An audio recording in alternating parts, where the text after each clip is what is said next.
You have one event called House to Yourself. Oh, yeah.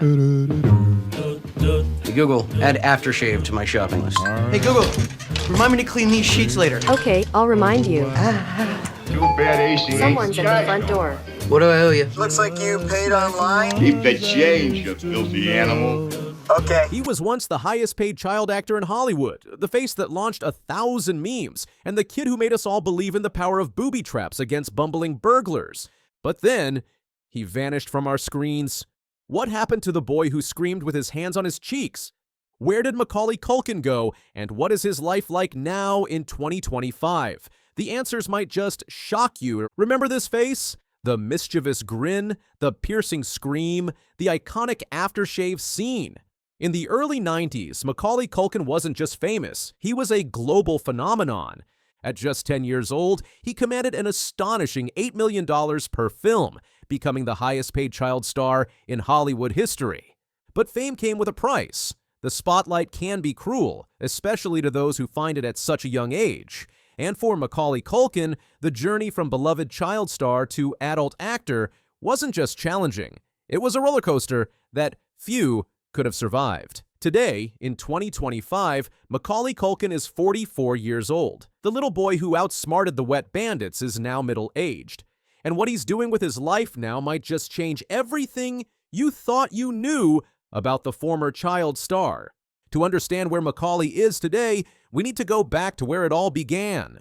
Born in 1980 in New York City, Culkin began acting at the tender age of 4, but it was his role as Kevin McAllister in 1990's Home Alone that catapulted him to international stardom. The film grossed over $470 million worldwide, making Culkin an overnight sensation. He followed this success with Home Alone 2: Lost in New York, My Girl, The Good Son, and Richie Rich. By the age of 14, he had starred in 15 films and was worth millions. But then came the fall, family disputes, parental control of his fortune, a messy emancipation at age 16, and the inevitable challenge that faces all child stars, growing up in the public eye. By the late 1990s, Macaulay had retreated from Hollywood. Rumors swirled. Tabloids speculated. His gaunt appearance and rare paparazzi photos sparked concerns about his health and lifestyle. The public wondered, what happened to Kevin McAllister? For years, Culkin maintained a low profile, appearing occasionally in independent films or making headlines for his personal life rather than his professional achievements. Many wrote him off, assuming his story would follow the tragic arc of so many child stars before him. But that's not where Macaulay Culkin's story ends. In fact, it's where his most fascinating chapter begins. Because contrary to what many predicted, Culkin didn't crash and burn, he reinvented himself. Fast forward to 2025, and Macaulay Culkin has established himself as more than just a former child star. He's a father, an entrepreneur, a musician, a podcaster, and yes, still an actor. In 2018, Culkin launched Bunny Ears, a satirical lifestyle brand and podcast that pokes fun at celebrity culture, the very machine that once consumed him. What started as a passion project has evolved into a thriving media company with millions of followers across platforms. Culkin's self-aware humor and willingness to poke fun at his own image have earned him a new generation of fans who appreciate his authenticity in an industry built on artifice. But perhaps the most surprising turn in Culkin's life came in his personal relationships. After dating actresses like Mila Kunis in his younger years, Culkin found lasting love with Sweet Life of Zach and Cody, actress Brenda Song. The couple welcomed their first son, Dakota, named after Culkin's late sister, in April 2021, and in a twist that few saw coming, by 2025, Culkin and Song have expanded their family further, embracing parenthood with the same privacy and authenticity that has characterized Culkin's adult life. Friends close to the couple reveal that fatherhood has transformed Culkin, giving him a sense of purpose and joy that eluded him during his tumultuous early years in the spotlight. As for his acting career, it never really ended, it evolved. In 2021, Culkin stunned critics with his performance in the 10th season of American Horror Story, proving that his talent had only deepened with age. Director Ryan Murphy praised Culkin's raw, emotional depth and fearless commitment to challenging material, signaling a new chapter in his acting journey. Since then, he's been selective about his roles, choosing projects that speak to him rather than chasing fame or fortune. Industry insiders whisper about his remarkable performance in an upcoming indie drama that's already generating Oscar buzz, a far cry from the slapstick comedies that made him famous as a child. But here's what might surprise you most about Macaulay Culkin in 2025. Despite having an estimated net worth of $18 million, he lives a relatively modest life by Hollywood standards. Yes, he owns a beautiful home in Los Angeles.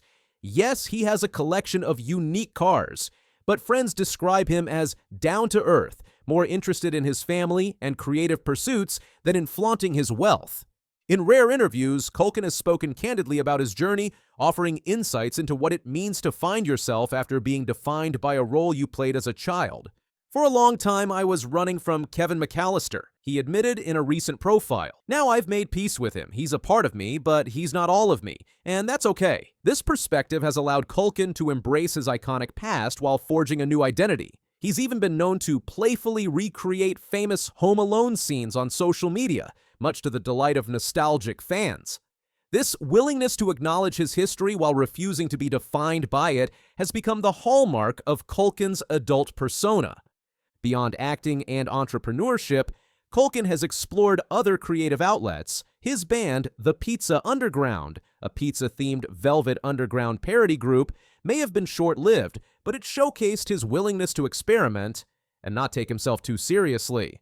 More recently, he's ventured into visual art, with his first gallery showing in 2024, drawing unexpected critical acclaim. Perhaps the most shocking thing about Macaulay Culkin's life in 2025 isn't some scandalous revelation or dramatic comeback. It's the quiet dignity with which he's reclaimed his narrative. In an industry that chews up and spits out child stars with alarming regularity, Culkin has defied the odds. He's not just survived Hollywood, he's thrived beyond it, creating a life that values authenticity over adulation, creativity over commerce, and family over fame.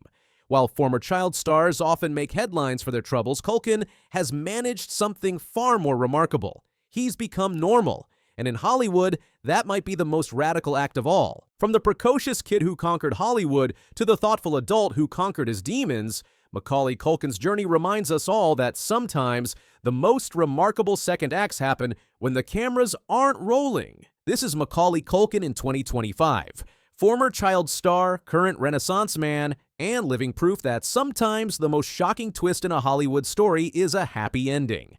If you enjoyed Macaulay Culkin's extraordinary journey, make sure to like, subscribe, and hit that notification bell for more celebrity revelations. And tell us in the comments, which former child star should we feature next? Seen explosive speed like Bruce Lee did.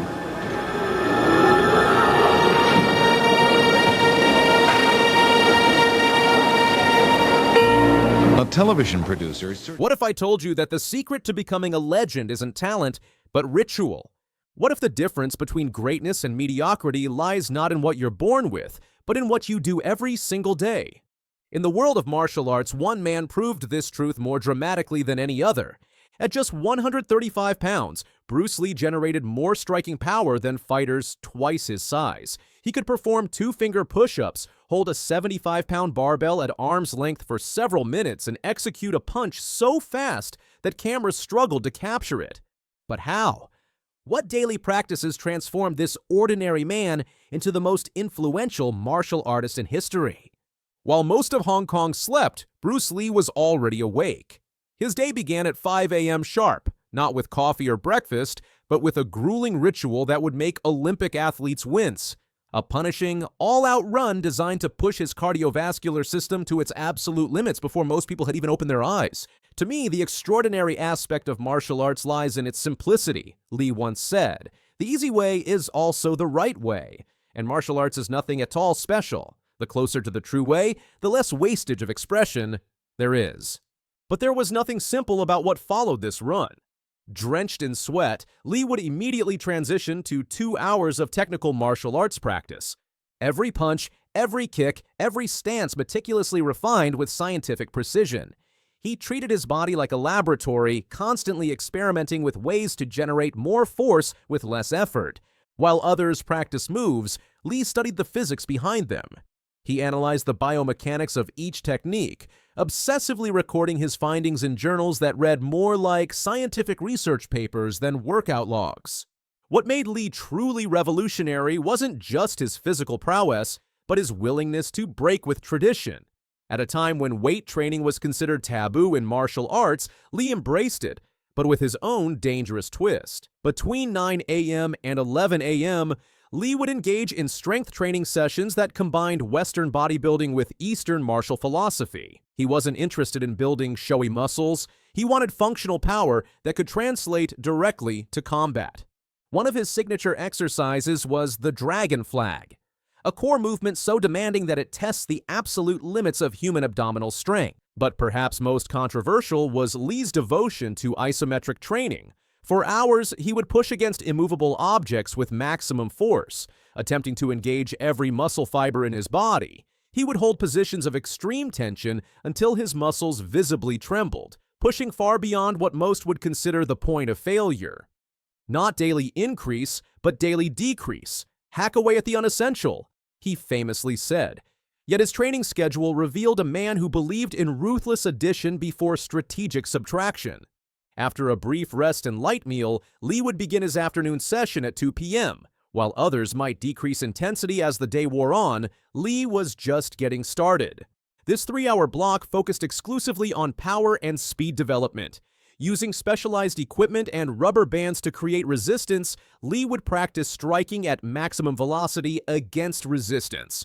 Every movement was performed at full speed, a dangerous approach that risked injury but developed his trademark explosiveness. "Speed is a part of the quality of life," Lee wrote. "Whoever uses speed is swift and fresh, but whoever does not use speed is slow and tired." To build his legendary speed, Lee employed a method that would make modern trainers nervous, wearing weighted clothing during high-velocity drills. This dangerous combination forced his muscles to adapt to both resistance and velocity, simultaneously creating the freakish power-to-weight ratio that became his trademark. By 4 p.m., when most people experience an afternoon slump, Lee would engage in his notorious isometric training, pushing against concrete walls, attempting to lift impossible weights, holding strenuous positions until complete muscular failure. Lee's approach to isometrics wasn't just about physical strength, it was about breaking mental barriers. Chuck Norris, who trained with Lee for 3 years, recalled, "Bruce had me holding a kick out for 30 seconds or more to build strength and endurance in the leg muscles. I thought my muscles were going to burst." Most would be exhausted after such a punishing day, but Lee was just entering the final phase of his ritual. From 7 p.m. to 10 p.m., he embraced a more holistic approach to mastery. This evening block began with skill-specific practice, honing the techniques that would later become legendary. But what truly set Lee apart was his dedication to mental conditioning. He would spend hours in meditation and philosophical study, believing that mental acuity was just as important as physical prowess. Lee devoured books on philosophy, psychology, and martial arts, filling their margins with notes. He maintained an extensive library of over 2,500 books, many annotated with his thoughts. This wasn't casual reading, it was intellectual combat training. Knowing is not enough. We must apply. Willing is not enough. We must do, he insisted, embodying the marriage of thought and action. Lee would often work late into the night, refining techniques and theories. Even in sleep, his mind remained active. He kept a notebook by his bed to record insights that came during the night. The 1965 fight with Wong Jackman was Lee's turning point. After this unsatisfactory draw, he radically intensified his training, gaining 25 pounds of muscle while maintaining his speed. This transformation came at a cost. Modern sports medicine has identified severe risks in his methods: nervous system burnout, joint damage, and cardiovascular strain. Some experts even suggest these extremes may have contributed to his premature death at 32. Lee's true legacy isn't about mimicking his specific methods, but understanding his principles. He approached martial arts scientifically, treating his body as a laboratory and embracing cross-training decades before it became mainstream. "I fear not the man who has practiced 10,000 kicks once, but I fear the man who has practiced one kick 10,000 times. His greatest lesson was that greatness isn't born, it's built daily through deliberate practice pushed to the limits of capability. Lee's legacy lives in these daily rituals that transformed an ordinary man into a legend. The question isn't whether you could follow Lee's exact routine. Few could. It's what daily rituals will make you unstoppable. What elements of Lee's training would you incorporate? Share below and subscribe.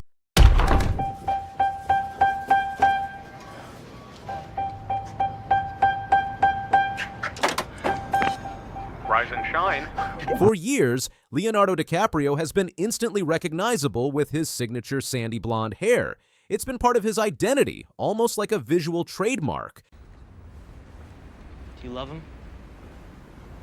Pardon me? Do you love him? You're being very rude. You shouldn't be asking. From Titanic to The Great Gatsby, that soft golden hair has followed him through iconic roles and red carpet appearances. Funny. Look, it's my house. Fans have grown so used to this look that it's practically woven into how people imagine Leo. Charming, classic, and unmistakably blonde.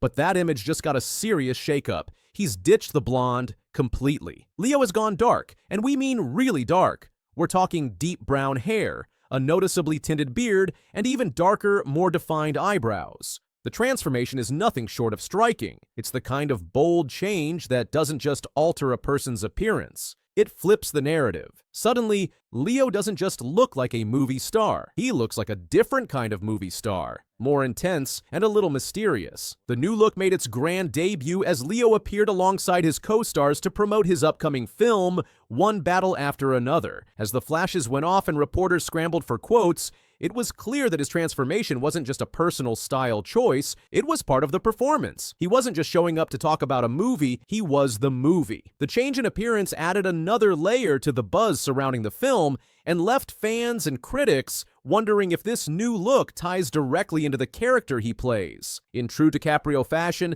nothing about this switch-up seems accidental. Every detail, from the darker shades to the slightly rugged facial hair, seems curated to set a new tone, both for the film and for Leo's current public image. And once again, just like that, he's managed to capture everyone's attention without saying a word. There are no hands on the clock. Why?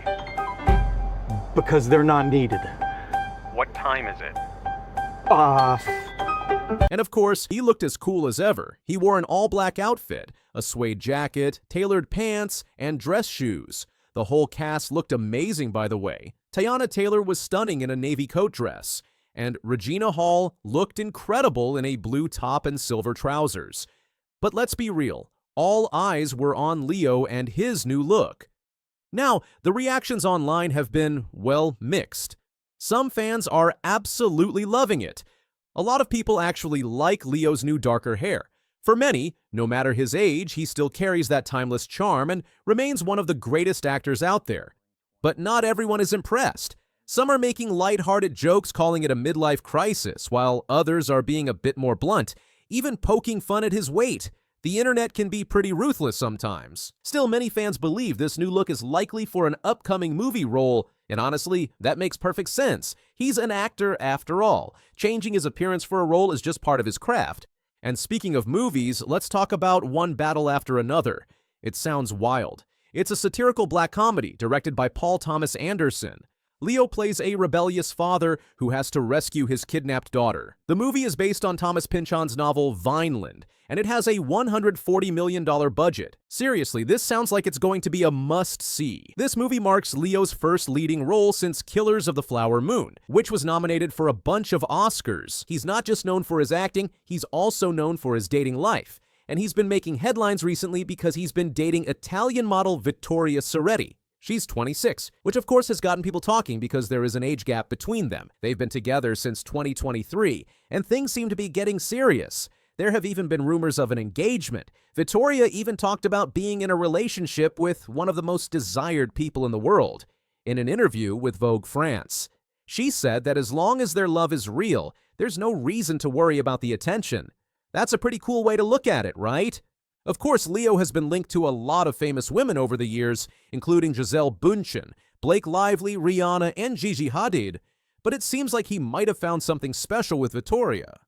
There were even some rumors that Leo was flirting with Teyana Taylor, one of his co-stars, but those rumors seem to have fizzled out. One battle after another is set to hit theaters on September 26, 2025. So mark your calendars, people. But back to Leo's transformation. Whether you love it or hate it, there's no denying it's become the talk of the town. Social media is buzzing, entertainment blogs are running headlines, and fans can't stop debating his new look. It's one of those rare moments in pop culture where a single image can set the internet on fire, and Leonardo DiCaprio knows exactly what he's doing. After all, this isn't just a random change, it's part of a calculated move. Leo's gearing up for the release of his latest film, and in the entertainment world, timing is everything.